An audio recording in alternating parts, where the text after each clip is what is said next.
हेर्नुहोस् है त, यी हुन् हाम्रा दुई फरक धारका दुई फरक नेताहरू। उनीहरूको सिद्धान्त र कार्यशैली पूर्ण रूपमा फरक हुन सक्छ, तर उद्देश्य एउटै छ, त्यो हो देश बनाउने। ठिक त्यस्तै गरी एउटा इलेक्ट्रोनिक सर्किटमा पनि इन्डक्टर र क्यापासिटर, यी दुई कम्पोनेन्ट बनेको सामग्री र इलेक्ट्रोनिक सर्किटमा यिनीहरूको भूमिका पूर्ण रूपमा फरक छ। यद्यपि यी दुवैको उद्देश्य भनेको एउटै छ, त्यो हो इनर्जी स्टोर गर्ने।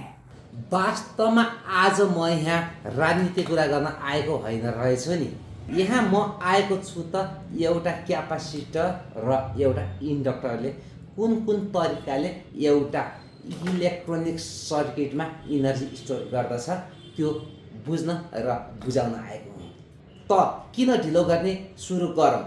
हामीले सबैभन्दा पहिले एउटा क्यापासिटर, जसलाई हामी यसै क्यापासिटरसँग प्रयोग गर्दैछौँ, र त्यस्तै इन्डक्टरको ठाउँमा अर्को हामी आफैले बनाएको इन्डक्टर राखेर केही प्रयोग गरेर हेर्नेछौँ र बुझ्नेछौँ एउटा इन्डक्टर र एउटा क्यापासिटरले इलेक्ट्रोनिक सर्किटहरूमा कसरी ऊर्जा भण्डारण अर्थात् इनर्जी स्टोर गर्ने गर्दो रहेछ।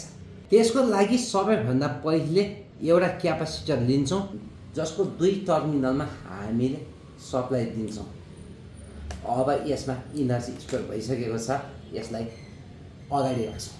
अब हामी आफैले बनाएको एउटा इन्डक्टर लिन्छौँ र त्यस्तै एउटा 12 भोल्टको एलइडी लिन्छौँ, जसलाई हामीले यदि हेर्नुहोस् प्लस माइनस यो तरिकाले जोड्छौँ, यो बल्छ, र हामी यदि यसलाई उल्टो जोड्छौँ बल्दैन, किनकि एलइडी भनेको आफैमा एउटा डायोड हो।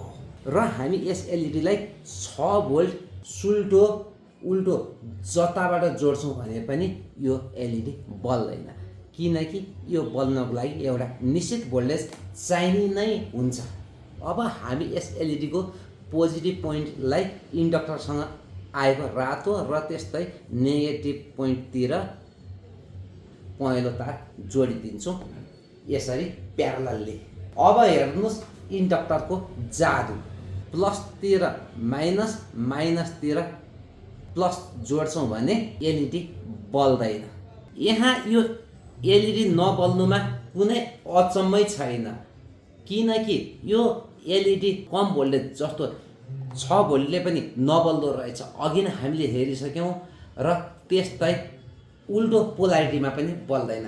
दुईटै कारणले गर्दा यो बलेको छैन। तर अचम्म यहाँनिर हुन्छ जब हामी यस पावर सप्लाईबाट आएको एउटा तारलाई च्वाट्ट छुटाउँछौँ। देख्नुभयो, हेर्नुहोस्, जोड्दा केही छैन, छुटाउँदा चाहिँ बलेको छ। तर यो अवस्थामा एउटा इन्डक्टर भनेको एउटा चुम्बकको रूपमा रहेको हुन्छ, अर्थात् यस इन्डक्टरले एउटा चुम्बकीय बल रेखाहरू बनाएको हुन्छ र यही चुम्बकीय बल रेखाहरूको रूपमा इन्डक्टरले इनर्जी स्टोर गरिराखेको हुन्छ। यो स्टोर भएको इनर्जी तबसम्म रहिरहन्छ जबसम्म हामी इन्डक्टरमा करेन्ट दिइराख्छौँ।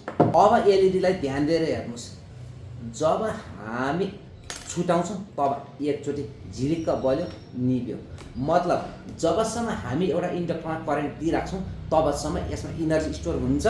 जब हामी यसलाई छुटाउँछौँ तब स्टोर भएको इनर्जी बाहिर निस्किन्छ, त्यो पनि उल्टो डिरेक्सनमा। मतलब हामीले एलइडीको प्लसतिर माइनस, माइनसतिर प्लस जोडेका थियौँ। हेर्नुहोस्, आहा, चुम्बकीय क्षेत्रको रूपमा विद्युत ऊर्जालाई भण्डारण गरेर राख्ने एक इलेक्ट्रिक कम्पोनेन्टलाई हामी भन्दो रहेछौँ इन्डक्टर।